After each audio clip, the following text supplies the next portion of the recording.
ओम शांति। पिछले सत्र में हमने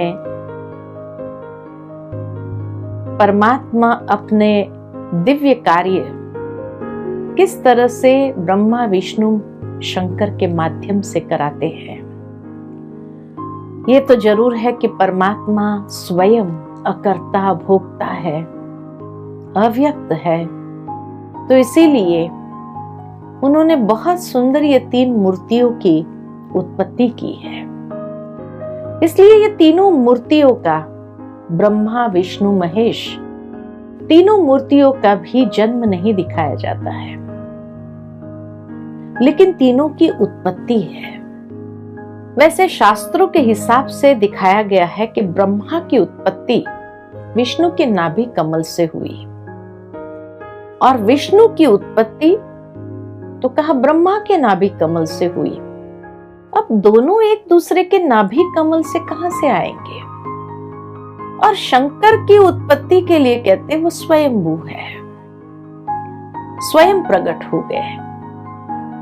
भावार्थ कि शायद कहीं न कहीं इन तीनों की उत्पत्ति का रहस्य हम सभी नहीं जानते हैं। और इतना बड़ा मनुष्य, पूरा ब्रह्मा विष्णु के नाभि कमल से कैसे निकलेगा, सोचने की बात है। लेकिन इसके पीछे भी कोई न कोई प्रतीकात्मक है। कुछ समय पहले भारत के अंदर किसी ने बहुत सुंदर ये तीनों देवताओं की, ब्रह्मा विष्णु महेश के ऊपर शास्त्रों के आधार से ही कोई सीरियल बनाई थी और उसमें ये दर्शाया गया था कि ये तीनों की उत्पत्ति ओम की ध्वनि से हुई।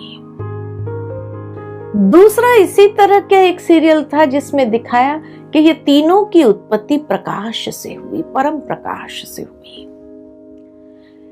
इसीलिए ये स्पष्ट है कि आज दुनिया के अंदर इन तीनों की उत्पत्ति का रहस्य कहीं पर भी स्पष्ट रूप में नहीं लिखा गया है। ब्रह्मा की उत्पत्ति विष्णु के नाभि कमल से, विष्णु की उत्पत्ति ब्रह्मा के नाभि कमल से। पहले कौन आया पता ही नहीं, किसने किसको पहले उत्पन्न किया यह भी स्पष्ट नहीं है। अब यहां भगवान आकर के हमें इस रहस्य से भी पर्दा खोल करके स्पष्ट करते हैं कि वास्तव में ये तीनों की उत्पत्ति परम प्रकाश से होती है।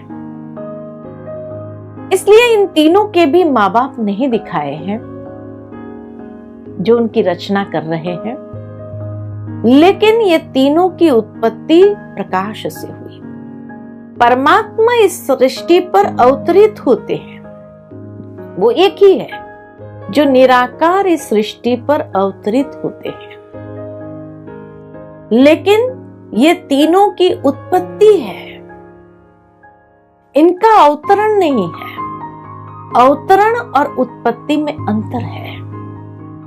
तो परमात्मा का अवतरण है और ये तीनों की उत्पत्ति है। उसमें ये तीनों देवताएं वास्तव में अलग अलग कार्य के लिए उनका ये दिव्य स्वरूप दर्शाया हुआ है। ब्रह्मा सृजन का कार्य करते हैं, शंकर महाविनाश का कार्य करते हैं। इसलिए कहते हैं जब तीसरा नेत्र खुलता है तो महाविनाश होता है। भावार्थ ये कि तीसरा नेत्र अर्थात जब संसार के अंदर हर आत्मा को ज्ञान के दिव्य चक्षु प्राप्त हो जाते हैं, उसके बाद परिवर्तन का समय शुरू हो जाता है और पुरानी सृष्टि का महाविनाश और जो सृजन की हुई है वो दिव्य संस्कारों को इस संसार में निर्विघ्न प्रवाहित कर देते हैं। श्रेष्ठ आत्माओं में, दिव्य आत्माओं में, उन दिव्य आत्माओं को प्रकृति भी कुछ नहीं कर सकते। इसीलिए उनको कहते इनकी प्रकृति के ऊपर भी जीत थी। तो दिव्य आत्माओं को प्रकृति भी नुकसान नहीं पहुंचा सकती है। तभी हम सभी जानते हैं कि जब श्री कृष्ण का जन्म हुआ तो उस समय यमुना नदी भी इतनी उछल उछल करके और इतनी तेज मूसलाधार बरसात पड़ रही थी। भावार्थ के प्रकृति परिवर्तन के कार्य में कितनी बड़ी भूमिका निभाती है, और इस भूमिका के अंदर श्री कृष्ण को प्रकृति छू भी नहीं सकती है, उसको कोई प्रकार की तकलीफ भी नहीं दे सकती है।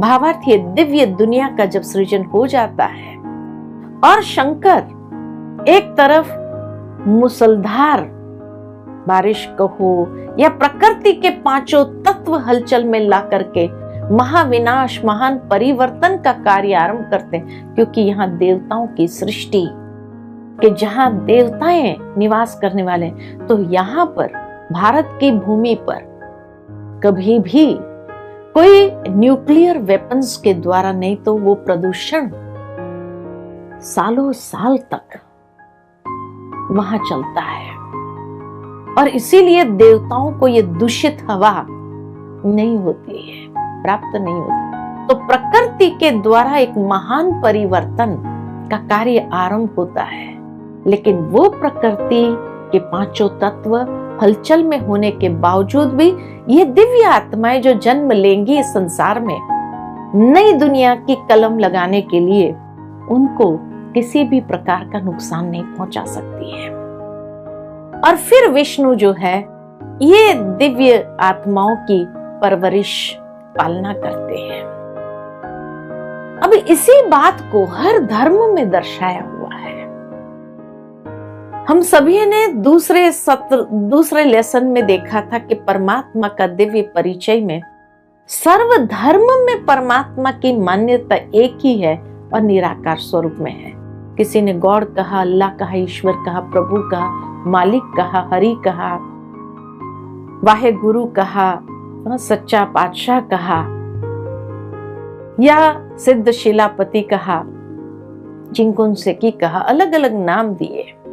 जो देवों का भी देव, महादेव, जिसकी पूजा देवी देवताओं ने भी की, परमात्मा की। लेकिन इसी तरह ये ब्रह्मा विष्णु शंकर का महत्व भी हर धर्म में है। जिस तरह हिंदू धर्म में उसको ब्रह्मा विष्णु महेश कहा, इसी तरह इस्लाम धर्म में भी ये त्रिमूर्ति का यादगार जरूर है। ब्रह्मा विष्णु महेश को वो कहते हैं जिब्राइल, मिकाइल, इसराफिल। जिब्राइल माना जो सबक देने वाला, सबक यानी ज्ञान की अनमोल शिक्षाएं। परमात्मा ब्रह्मा के माध्यम से ही ज्ञान की अनमोल शिक्षाएं दे करके नई सृष्टि का सृजन करते हैं, वो सबक देने वाला है। मिकाइल माना जो रोजी रोटी देने वाला, यानी पालना करने वाला, जो मनुष्य आत्मा को रोजी रोटी यानी जिसके द्वारा उसकी पालना होती है। और इसराफिल जो कयामत लाने वाला, और उनके पवित्र धर्म पुस्तक में भी ये बात आती है कि अब कयामत का समय आने वाला है। महाविनाश जो शंकर के द्वारा ये पूरा परिवर्तन इस सृष्टि का जब हो जाएगा, तो वह उसी को तो कयामत कहा, जहां हर आत्मा का हिसाब किताब चुकता होता है और ये संसार का एक महान परिवर्तन हो जाता है। उस कयामत के समय से कोई नहीं बच सकता है। तो इस्लाम धर्म में भी उसका यादगार है। उसी को ही क्रिश्चियन धर्म में अगर देखें तो क्रिश्चियन धर्म में भी द थ्री होली स्पिरिट्स कहा गया है। ट्रिनिटी उसको कहते हैं, जैसे हम त्रिमूर्ति कहते हैं, तो क्रिश्चियन धर्म में उसको ट्रिनिटी कहते हैं, trinity God, the three holy spirits. कई जगह उसको थ्री होली गोस्ट भी कहा गया है।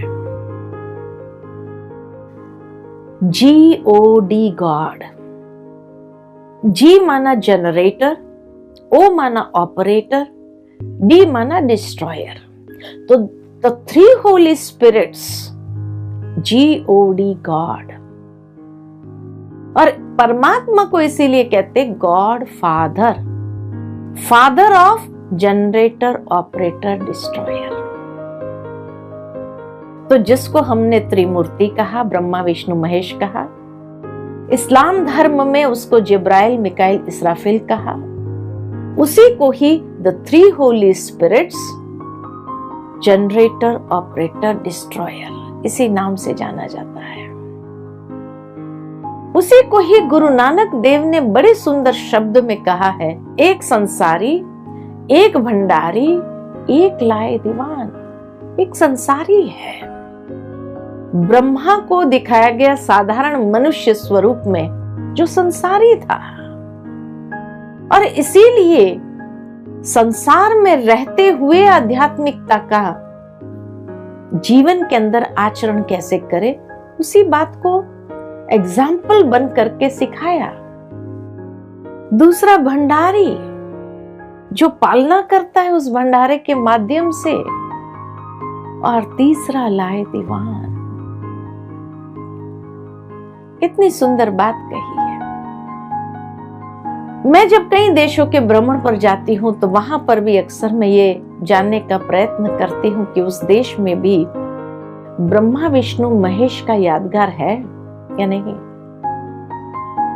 मैं सिंगापुर गई थी तो वहां पर भी मुझे ये बात बहुत स्पष्ट रीति से जानने को मिली।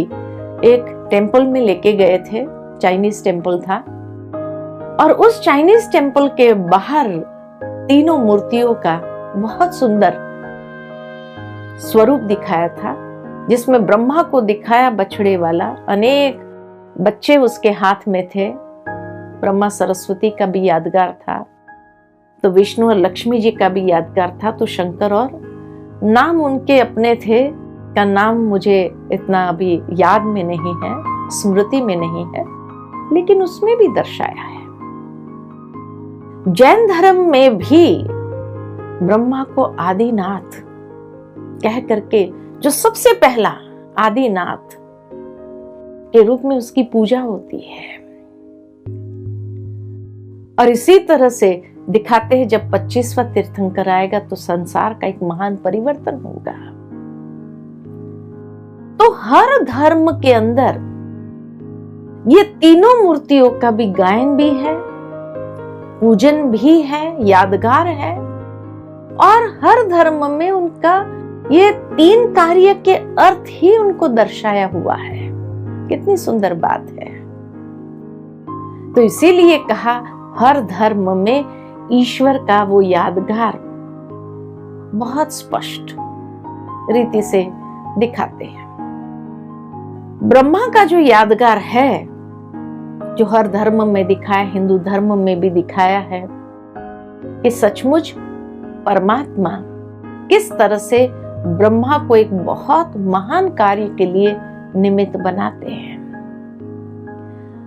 है साधारण मनुष्य तन में, इसलिए प्रजा पिता कहा। प्रजा के बीच रहते हुए पिता तुल्य जो हमारे समक्ष है, जो अपने हर कर्म के द्वारा हमें सिखाते हैं, सहजता करके दर्शाते हैं कि किस तरह से हम अपने जीवन के अंदर भी सहज इन बातों को ग्रहण कर सकते हैं। और इसीलिए गीता ज्ञान देते हैं, सत्य गीता ज्ञान।